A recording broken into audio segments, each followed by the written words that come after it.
Well, as businesses here in Michigan try and rebound from the pandemic, one West Michigan business owner says the state's unemployment agency no longer sending him verification forms. He thinks that could lead to fraud and more problems down the line. Fox 17's Ryan Cummings is live to explain his concerns. Ryan? Guys, Brian Clote said he had to lay off 54 of his employees at 7 Great Clips locations on March 21st, including this one here on Forest Hill Avenue. And he told me it was one of the hardest decisions that he's had to make in his 40-year career because all these people to him are like family. And he says there now could possibly be some more trouble with the UIA. When employees receive benefits, it is then taken out of our account.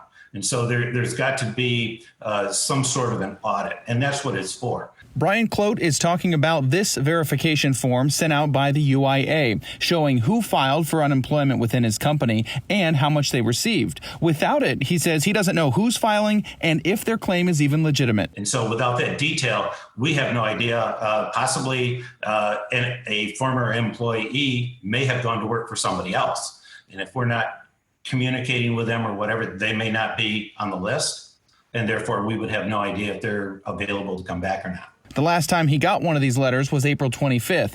Now he says the UIA transferred his claims to a state account. Barring getting those reports now, we have no way of telling if that employee has or has not been getting benefits. And some may want to keep getting the benefits instead of coming back because the federal government is adding an extra $600 a week to claims. In some cases, people are now making more by not working.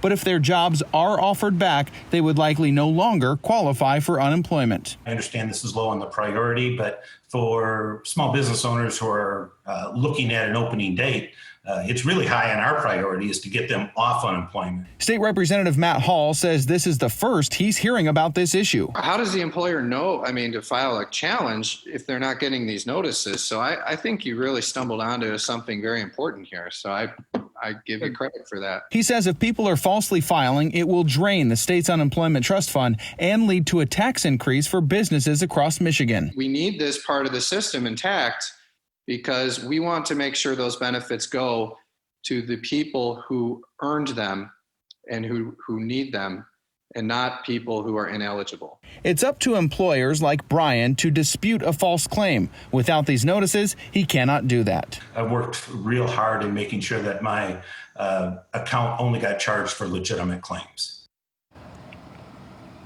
And Brian says out of all of the employees that he had to lay off, 4 of them still have not gotten a dime from unemployment, as all of these workers still do not have an answer from Governor Whitmer as to when their salons and their barbershops can open. I did reach out to the Unemployment Insurance Agency for this story, but I have not heard back. Reporting live in Cascade, Ryan Cummings, Fox 17 News. All right, Ryan, we met one Michigan lawmaker.